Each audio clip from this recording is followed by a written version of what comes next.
people weren't necessarily on the same page, but maybe get those things working together. They've got the talent. It just seems like for a little bit there, especially in the beginning, that you had 6 people playing Overwatch instead of a team playing Overwatch.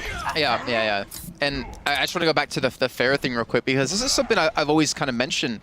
I feel like Pharah Genji is an insanely good combo. It's just people aren't confident to run it. I feel like if you hit like 1 direct rocket with Pharah, which is relatively easy to do, or hit 2 chip shots, your Genji will finish that target off. Like the amount of times I've played Pharah and had 3 people on like less than 50 HP but couldn't hit that 3rd rocket, or Genji easily could have cleaned up, is ridiculous. And Genji with that reset mechanic is insane. Like it's so hard to balance a hero like that with a reset. And it snowballs so well because he gets the kill, then that resets, then he dashes through someone who's half health, then you hit the rocket, you know, it's another reset. Like, you can just, if you can work it well together, it can be beautiful. I like the Pharah Tracer as well, too, so we'll see. No Pharah's on the field, though. Offense gonna... So, defense in a good position, must have scouted this, know it's coming. Saw this on OGN with Eska earlier.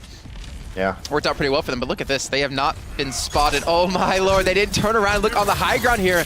And now Sky Trickster trying to go in, trying to pick up this kill up against Epix, but he's just not able to do so. And Exceed as well, who's, you know, invests into this Widowmaker, who's not being contested at all, needs to hit these shots, and there you go. Takes on Rippa, he's getting some good chip damage in, and Desperado just wasn't able to jump on top of him to provide that cover to allow his team to actually get some damage in.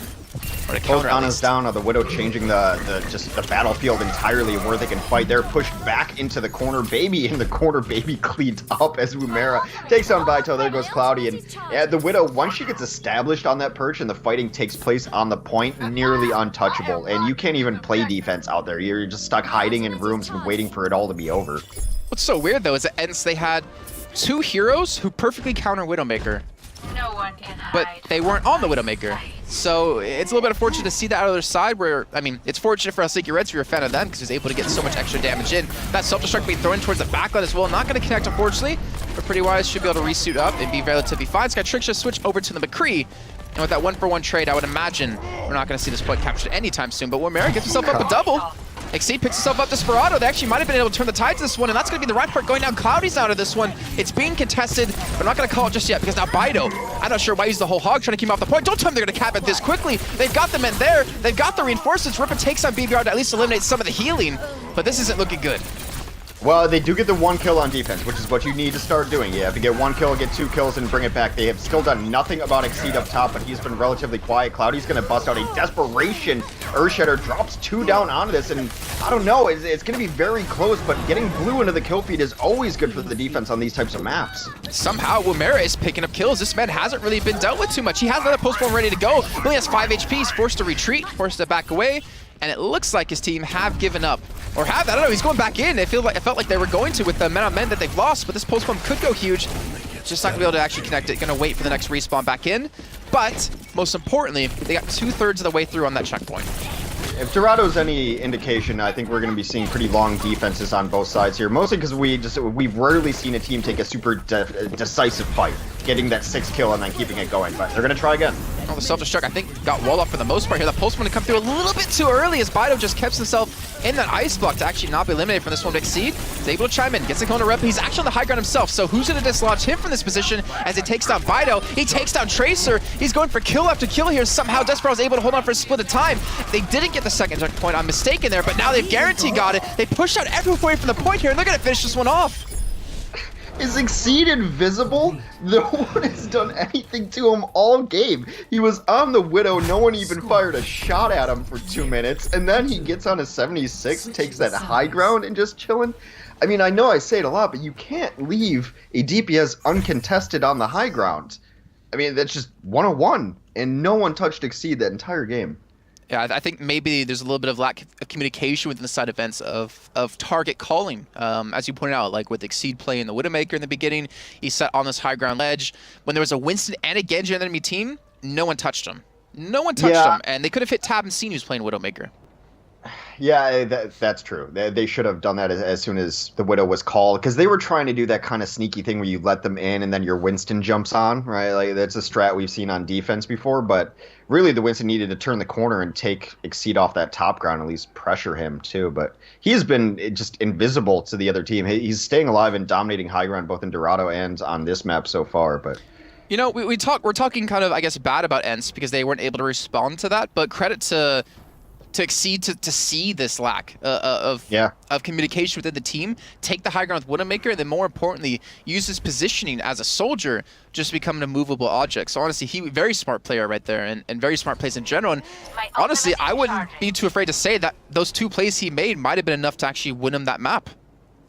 Yeah, definitely. And you always give credit to the players making those kind of plays as well. So, yeah, he's been playing great. And do something until they stop you. I've always been a big fan of that. Like, make picks that force the other team to respond. That's why I've always liked Widow, even when she's out of the meta. I'm like, well, it forces a response. You're making the other team do something they don't want to do. And then, I mean, I guess just run it till they punish you. And if you're not getting punished on it, then you're just having a great day, chilling on high ground, picking off nerds. And now we're seeing something come out of Helsinki REDS as well, like they did before, or we saw ENCE Esports do before, by sticking over towards this corner. They're not going to try to go for any sort of contention at the beginning. They're going to let them push straight through, but look at that. Easy hook in, easy kill on the Rippa, and Wimera just opens up the fight. Yeah, now they're in the corner. They do get all the cleave damage going on from their Winston as well. Baito's going to stay above all of this mess, trying to get some kills in too, but that is going to be eliminated by Exceed, who is probably somewhere completely safe, just taking his leisure as he cleans up the rest of it. That first push got nothing going. They didn't really even do too much damage in that too. Cloudy, the only one with a reasonable ultimate percentage. You know, I've got it, Hex. The skin he's using with the gold gun, it blends in really well to the wall. Yeah. That's how he's invisible, because he wasn't touching that last fight either, and you cannot allow his soldiers to do that. I mean, I think Baito threw off a couple of rockets his way, but he had so many different targets to focus that shouldn't have the opportunity. But now Desperado and Baito as well, gonna push in directly for Exceed, so he's not invisible anymore, but he's gonna run away, and he's not gonna be caught up to anytime soon. Well, now they're in a decent position, though. They can rejoin the rest of their team and try to get a ton of damage. The Concussion Blast goes off, but they're going to boost in their Roadhog. Does he even have his ult ready? No, but I guess he's going to get the pick and stay alive on those front lines. No kills really coming out. There goes Cloudy. They trade off Reinhardt. Yeah, to be fair, Raup has actually been doing a really good job of dealing with Cloudy. That's the second time he's been able to kill him 1v1 with these charges landing. Problem is, Cloudy just stays alive long enough, I guess, and the rest of the team is still there. They invest too much to kill that Reinhardt that, you know, Helsinki REDS can just respawn. Yeah, everything just seems like it's taking a little too long to happen. Both flankers in the backside, they're trying to get on Soldier, but immediately once he's out, they should be trying to jump in with their team and get a ton of damage.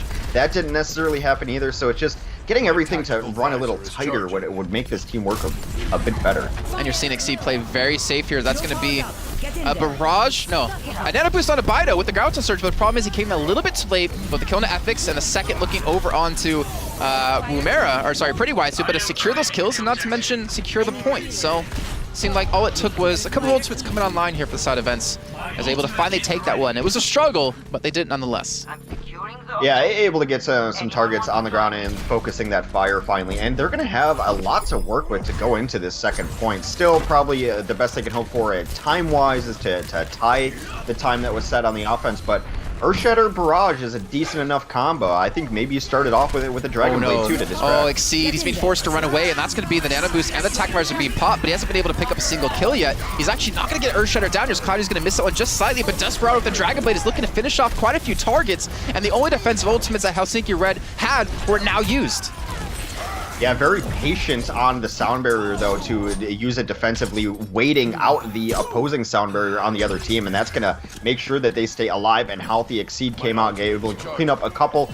Epic switched momentarily to the Tracer in a desperation mode. He's going to be able to go back to his Ana, though, so I just really like BBR's sound barrier. They're extremely patient. They've lost 2, but if you can keep 4 people alive on a defensive last year, you're in a good spot. And I feel like, you know, ENCE there, with the ultimates they had with the Dragon Blade and the Barrage, and even the Earthshatter, it should have been enough to finish them off. I mean, especially with Exceed, who was trying to get on the higher ground like we saw him do last time. He actually fluffed it and then got rushed down, but I feel like no one on ENCE noticed him there, so he was able to actually stay alive and kind of kite them for a little bit of extra time.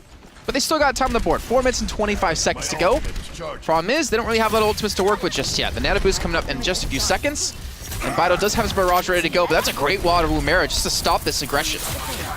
Yeah, Desperado is going to be able to get in there too, but here comes the boost onto the Reinhardt. Just swinging the hammer as Epics and Exceed start off with 2 kills. That is going a little bit back and forth, but always in favor of the defense on these points, and this should be cleaned up in relatively short order. Only a couple tanks alive to push.